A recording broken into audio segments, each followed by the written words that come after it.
Imamat 27 ayat 1 sampai 34. Inilah firman Tuhan. Tuhan berfirman kepada Musa, "Berbicaralah kepada orang Israel dan katakan kepada mereka, apabila seseorang mengucapkan nazar kepada Tuhan menyangkut jiwa manusia yang digantikan dengan nilai yang berlaku, maka nilai bagi laki-laki yang berumur 20 tahun sampai 60 tahun haruslah 50 shikal perak, ditimbang menurut shikal tempat kudus. Tetapi jika ia seorang perempuan, nilai itu haruslah 30 shikal.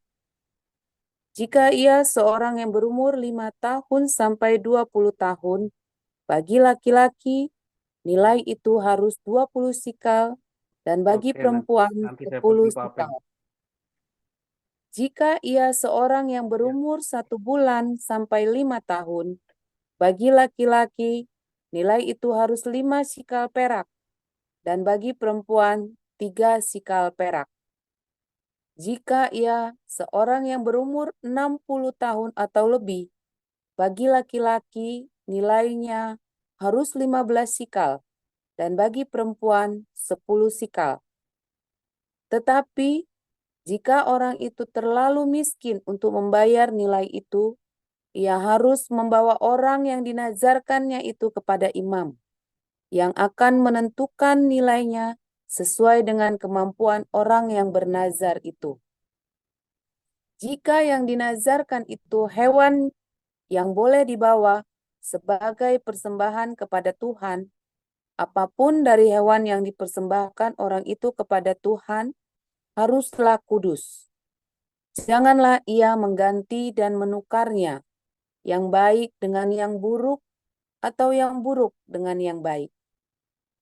Namun, jika ia perlu menukar seekor hewan dengan seekor hewan lain, baik hewan itu maupun gantinya haruslah kudus.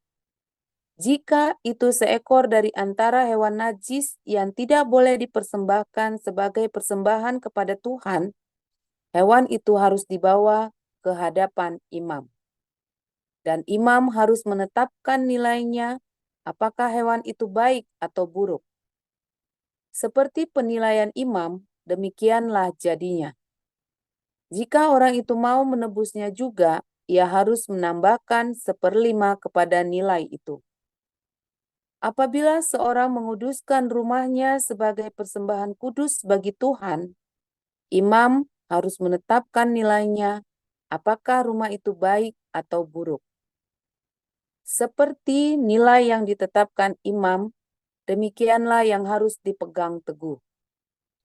Jika orang yang menguduskan itu mau menebus rumahnya, ia harus menambah harganya sebanyak 1/5 dari uang nilainya, dan rumah itu pun kembali menjadi miliknya.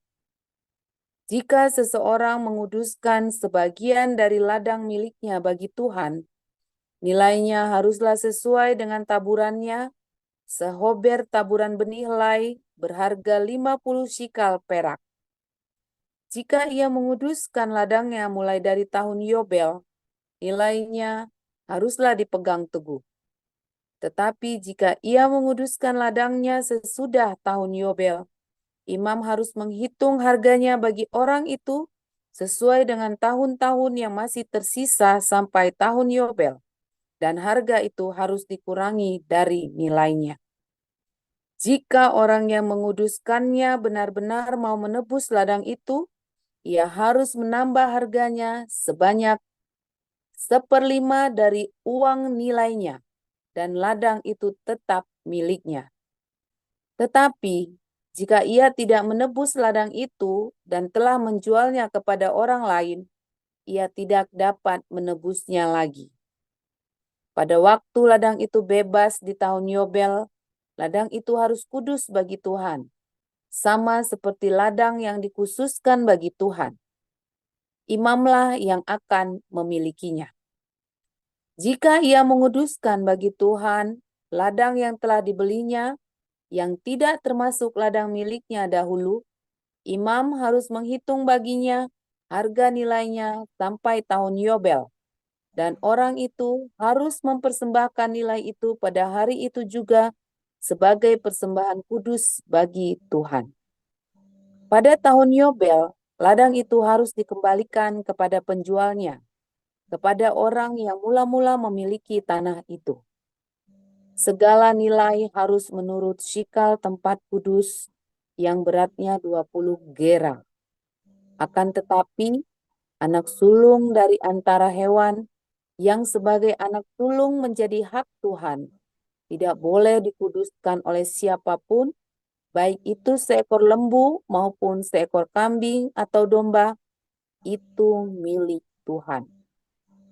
Jika anak sulung itu dari antara hewan yang najis, orang harus menebusnya menurut nilainya dengan menambah seperlimanya.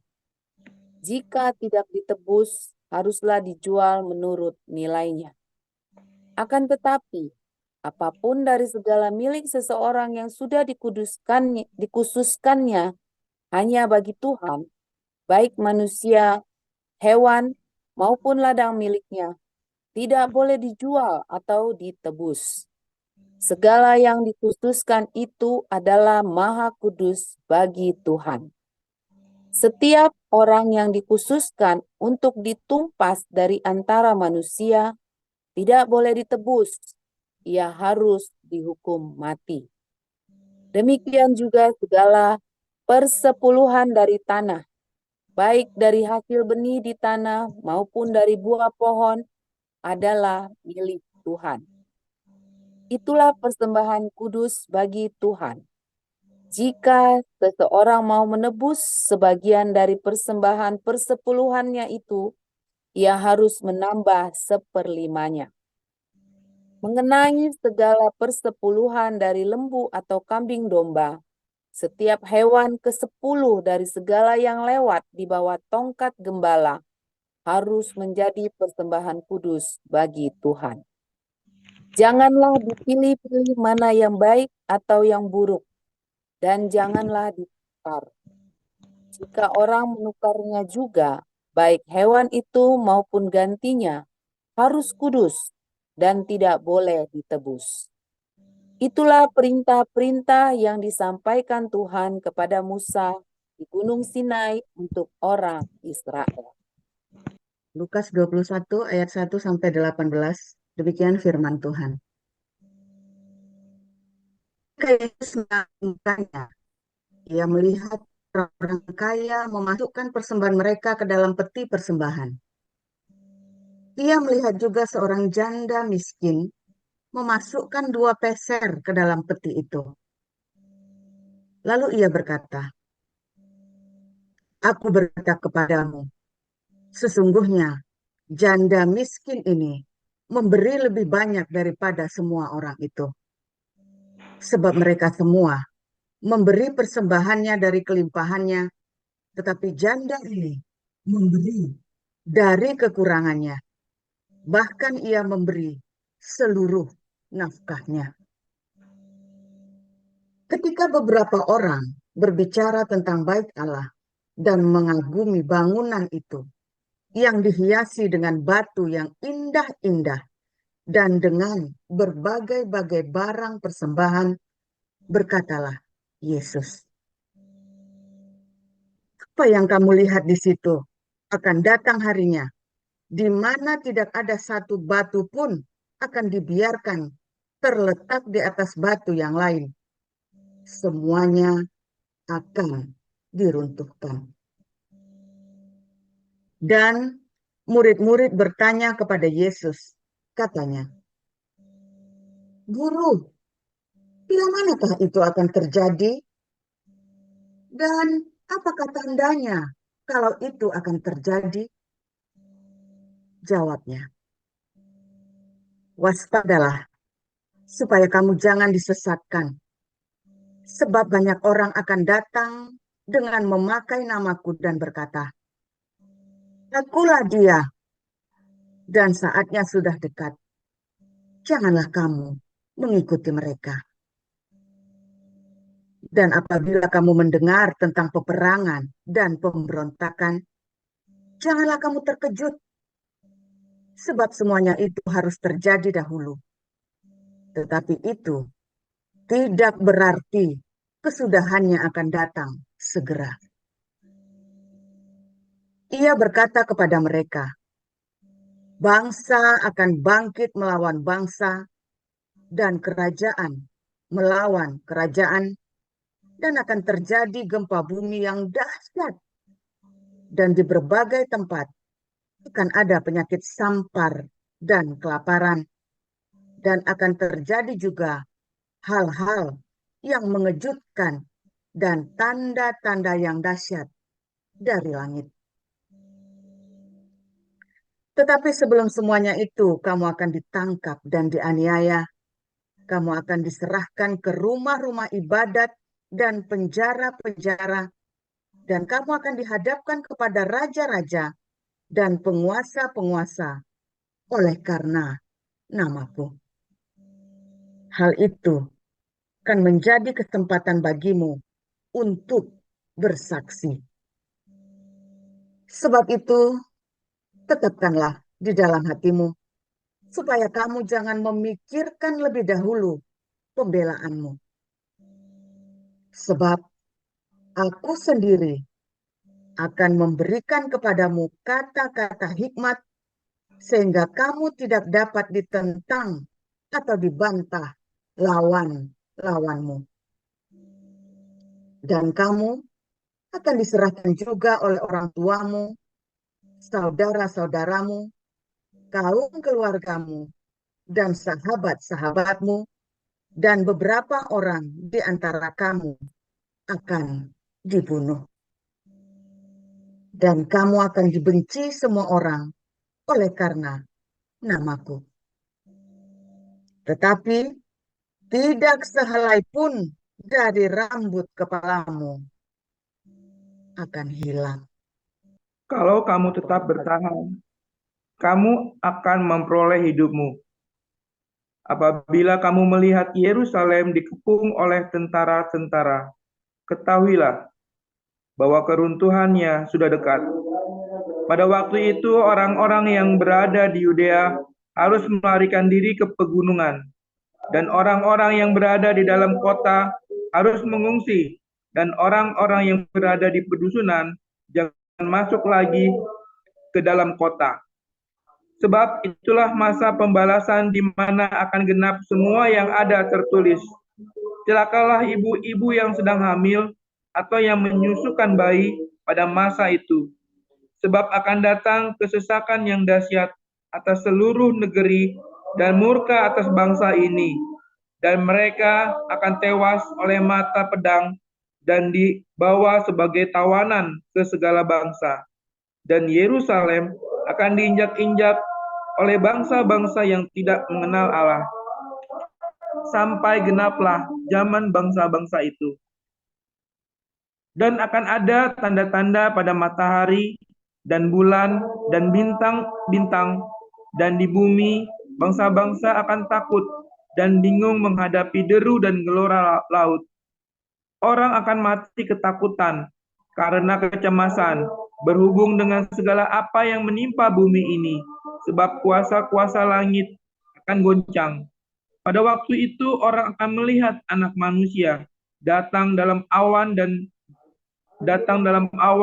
dengan segala kekuasaan dan kemuliaannya. Apabila semuanya itu mulai terjadi, bangkitlah dan angkatlah mukamu, sebab penyelamatanmu sudah dekat. Lalu Yesus mengatakan perumpamaan ini kepada mereka. Perhatikanlah pohon ara atau pohon apa saja.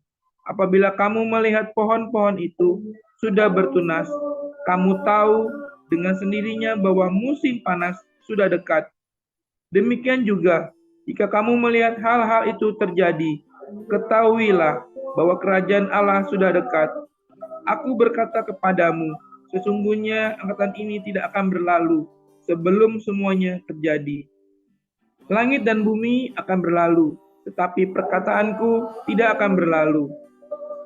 Jagalah dirimu supaya hatimu jangan syarat oleh pesta pora dan kemabukan serta kepentingan-kepentingan duniawi, dan supaya hari Tuhan jangan dengan tiba-tiba jatuh ke atas dirimu seperti suatu jerat, sebab ia akan menimpa semua penduduk bumi ini. Berjaga-jagalah senantiasa sambil berdoa, supaya kamu beroleh kekuatan untuk luput dari semua yang akan terjadi itu, dan supaya kamu tahan berdiri di hadapan Anak Allah. Pada siang hari Yesus mengajar di bait Allah, dan pada malam hari ia keluar dan bermalam di gunung yang bernama Bukit Zaitun. Dan pagi-pagi semua orang banyak datang kepadanya di dalam bait Allah untuk mendengarkan dia. Haleluya, luar biasa. Firman Tuhan selalu baru setiap hari ketika kita menantikan Tuhan dengan penuh cinta, penuh pengharapan, dan juga hati yang tulus, saudara ya. Saudara, saya waktu kecil tuh, ya kelas 6 SD itu, ya saya pernah berdoa sama Tuhan. Tuhan, apapun yang terjadi, kalau aku meninggalkanmu, ya Tuhan tarik aku kembali. Apapun yang terjadi Tuhan, dengan cara yang baik maupun tidak baik, pokoknya supaya aku kembali kepada Tuhan. Wah, itu ya kelas 6 SD itu, ya saya belum nggak berkata itu sudah lahir baru ya, tetapi saya kelas 6 SD itu sudah pokoknya seakan-akan sudah sadar itu ya. Pokoknya saya tidak mau tinggalkan Tuhan, seperti begitu ya. Jadi saya pernah berdoa begitu ya, janji sama Tuhan seperti itu. Sewaktu saya meninggalkan Tuhan, 2010 sampai 2013, ya, saya setiap hari ingat sama doa saya itu, saudara. Tiap hari ya. Ya entah mengapa bisa begitu ya. Ya namanya doa anak kecil ya. Dan saya bisa tiba-tiba ingat janji doa saya sama Tuhan, apapun jadi dengan cara yang baik tidak baik. Akhirnya saya ngedan sekalian supaya saya nggak balik. Wah, ceritanya begitu, supaya nggak balik. Karena saya marah ya. Ngedan sekalian. Tetap ya balik ya saudara, tetap balik. Aneh Tuhan itu ya, memang luar biasa. Makanya kemarin waktu orang pada ngutukin Agustan, wah itu asap, saya bilang, alah enggak lah, belum seberapa dia itu dengan kelakuan saya dulu. Belum seberapa si Agustan, saya aja dikembalikan sama Tuhan, Tuhan sayang sama saya. Itu ya saudara ya. Perlu tuh saudara janjian begitu, wah tapi berdarah-darah ya, Tuhan kembalikan saya dengan berdarah-darah.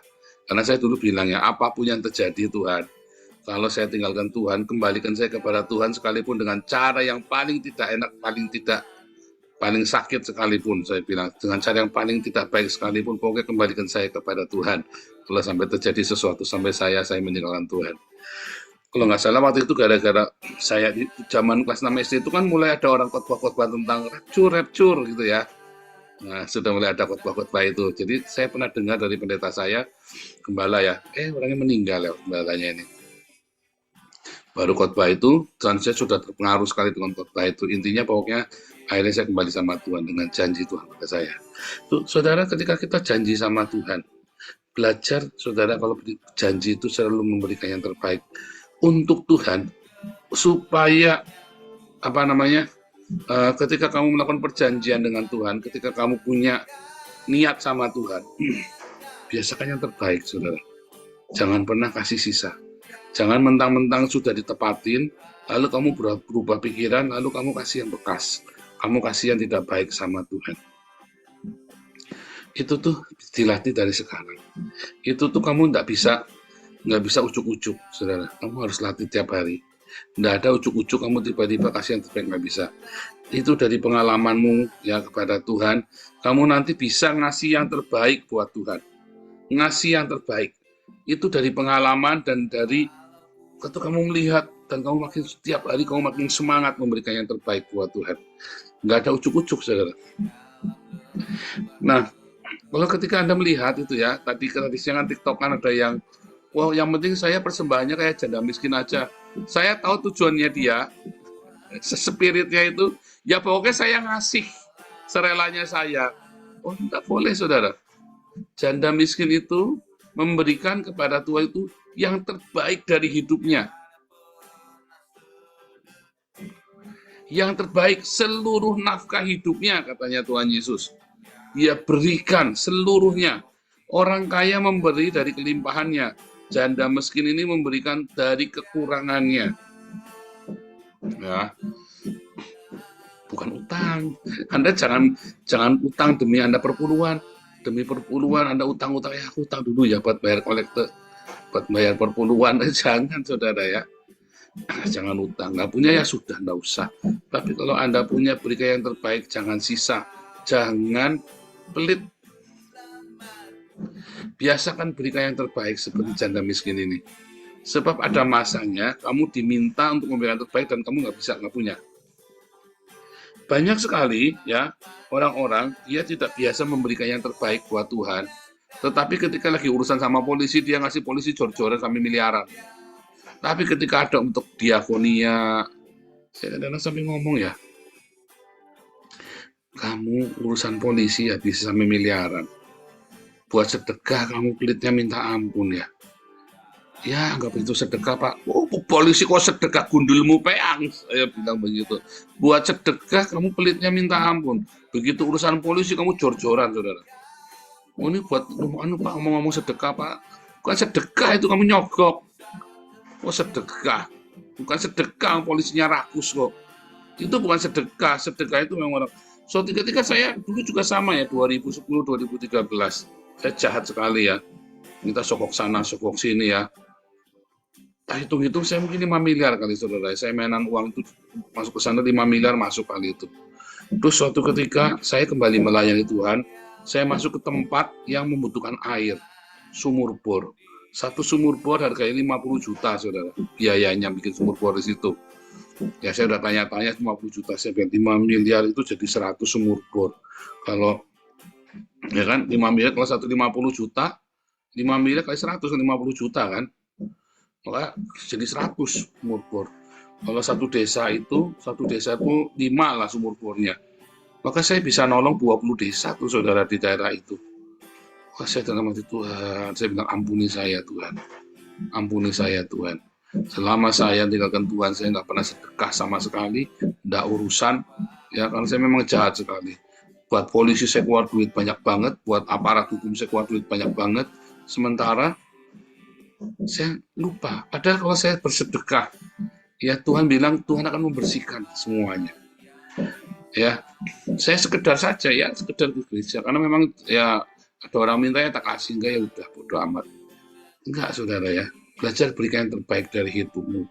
Sebab ketika kesusahan datang, mau nggak mau kamu kudu keluar duit sebanyak-banyaknya ya, untuk menutupin kesusahan itu. Tetapi kalau kamu terbiasa memberikan yang terbaik buat Tuhan, ketika kesusahan itu datang, kamu tidak perlu takut, tidak perlu khawatir. Kamu boleh ngomong, Tuhan, ingat-ingat ya ini, Tuhan, daripada aku ngasih uang buat polisi ini sama buat bayar rumah sakit segala macam, aku mendingan buat sedekah, Tuhan, buat kasih banyak orang miskin makan. Berani nggak doa gitu, saudara? Anda yang sakit, ya, terus harus berobat nih sampai ratusan juta misalnya, kan saya kan nggak tahu nih, berobat kan di Indonesia kan ada yang nggak BPJS, ada yang macam-macam ya. Terus saudara doa sini, Tuhan sembuhkan aku daripada uang yang sahabat lipat bayar miliaran ke sana, Tuhan, buat sedekah saja, Tuhan. Ada nggak yang berani doa gitu? Anda yang lagi urusan polisi, yang lagi urusan kasus-kasus, Tuhan, kalau Tuhan lepaskan aku dari semua masalah ini, daripada uang yang saya kasih buat polisi sekian-sekian, aku kasihkan buat Tuhan, buat sedekah. Berani nggak, saudara, doa begitu? Kalau Anda lagi punya banyak masalah, ya, bernasar, Tuhan, aku lepas dari masalah ini, daripada uangku juga pun habis-habisan juga buat masalah ini, aku kasih buat Tuhan. Tapi jangan nanti diketong lagi. Nah, ngerti nggak, saudara? Selama ini kamu kurang bersedekah, selama ini kamu kurang menabur, karena kamu kenyang, ya kan? Ingat nggak prinsip kenapa kamu banyak masalah? Karena kamu masuk barang masuk nggak pernah keluar. Kamu makan terus nggak pernah keluar, kebelen, sakit, saudara ya. Ya, kalau kamu makan terus, kamu nggak pernah olahraga, nggak pernah jalan, nggak pernah ini, ya, maka Anda akan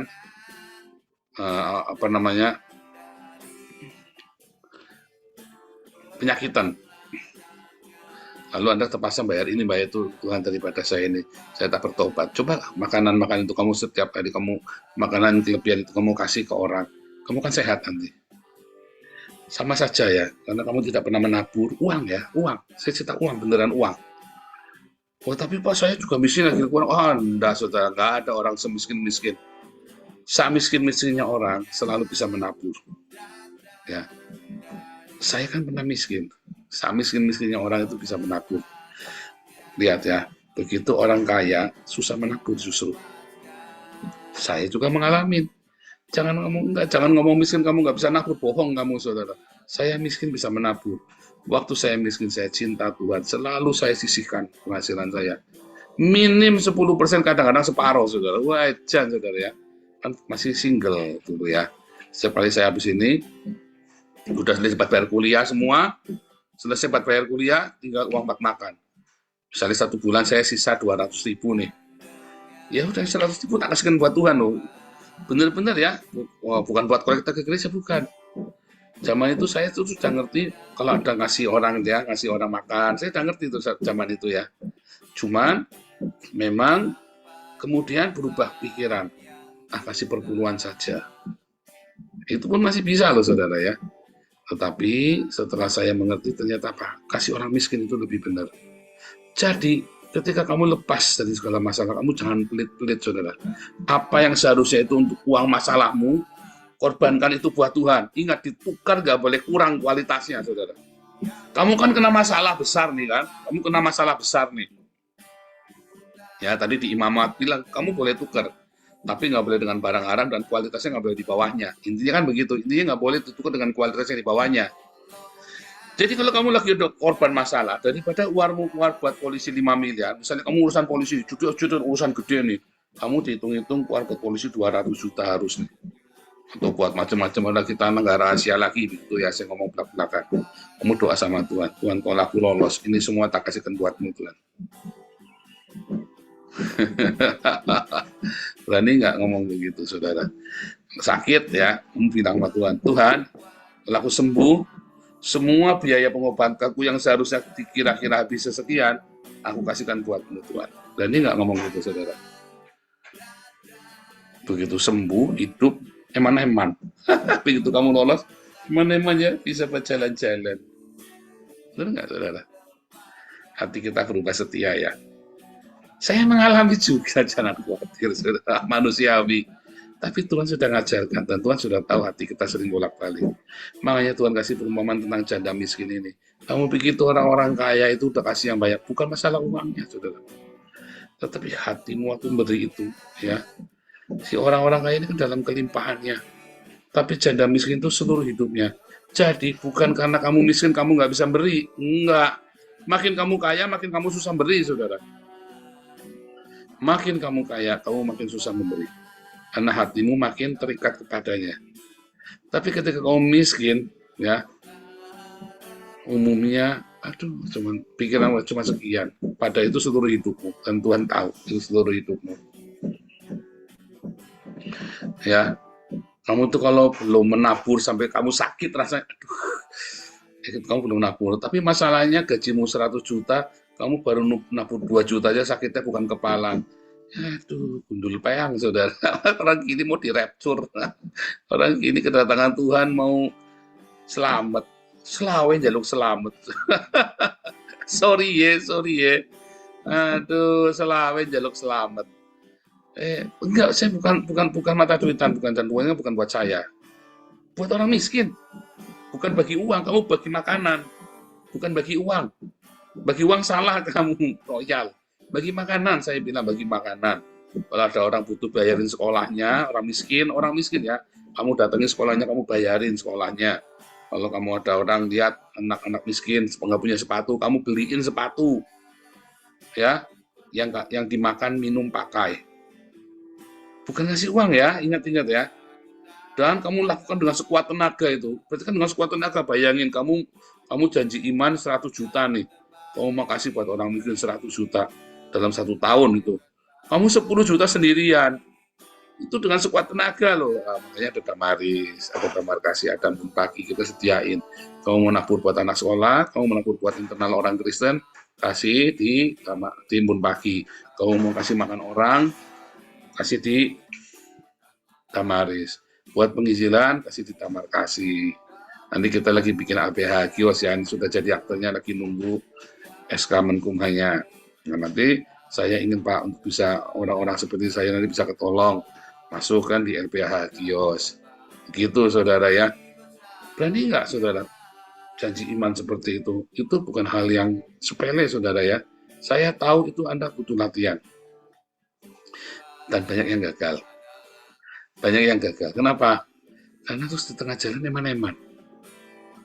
Ya, tetapi Anda ingat persembahan janda miskin. Kenapa lagi miskin saya dulu? Ya, karena uang nggak seberapa, kamu matanya nggak tamak. Begitu orang bertambah, tambah tamak. Kalau hartamu bertambah banyak, janganlah hatimu melekat padanya, kata Daud ya. Kalau hartamu bertambah banyak, janganlah hatimu melekat padanya. Ya, jadi kalau ketika kamu bertambah, kamu belajar. Makanya saya memberi contoh kepadamu ini loh, yang saya kasihkan. Ini saya dapat sekian, ini saya kasihkan, kembalikan.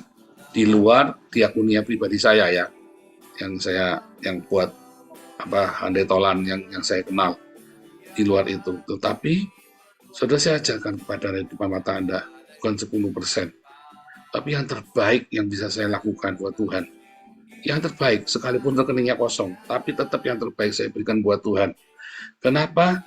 Karena waktu saya datang sama Tuhan, Tuhan pulihkan hidup saya dihapus semua kesalahan pelanggaran saya. Itu enggak ada nilainya, saudara. Itu sungguh tak terhingga nilainya. Anda tidak bisa menilai dengan rupiah lagi keselamatan, pemulihan yang saya dapatkan dari Tuhan Yesus.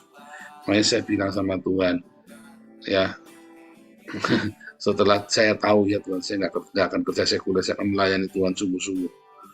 Waktu saya semua habis buat Tuhan. Dari situ saya belajar ya sama Tuhan ya. Dan ternyata Tuhan berkati saya juga dengan melimpah. Di dalam segala perkara Tuhan sediakan. Jangan takut saudara. Itu kelihatannya sakit, kelihatannya aduh mana-mana. Tutup. Begitu kamu lost, berkatmu melimpah saudara. Ya. Coba bayangin, harusnya kamu buang sial buat bayar polisi atau buat ke rumah sakit. Tiba-tiba kamu disembuhkan, tiba-tiba masalahmu lolos. Tiba-tiba keruwetanmu lolos, kita tidak tahu keruwetanmu apa. Ya, kamu kasihkan itu sebagai persembahan buat Tuhan. Sebagai korban bakaran. Ya kan? Ya kan, sebagai korban nasar. Itu namanya korban nasar. Ya. Sebagai nasarmu kepada Tuhan. Berikan, saudara, jangan takut.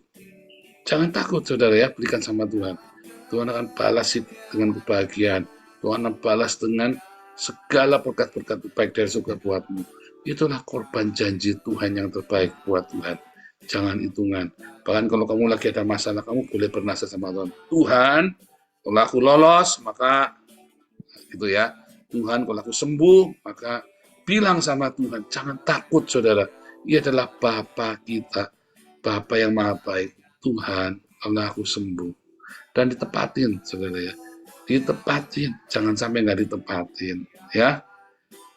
Ayo belajar ngomong janji sama Tuhan. Tuhan, kalau aku sembuh, maka akan apa? Tuhan, kalau aku lepas dari masalah ini. Coba saudara belajar janji iman sama Tuhan.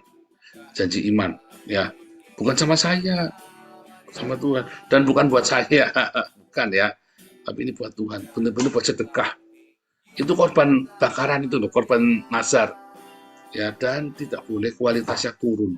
Kamu harus berikan yang terbaik yang bisa kamu lakukan.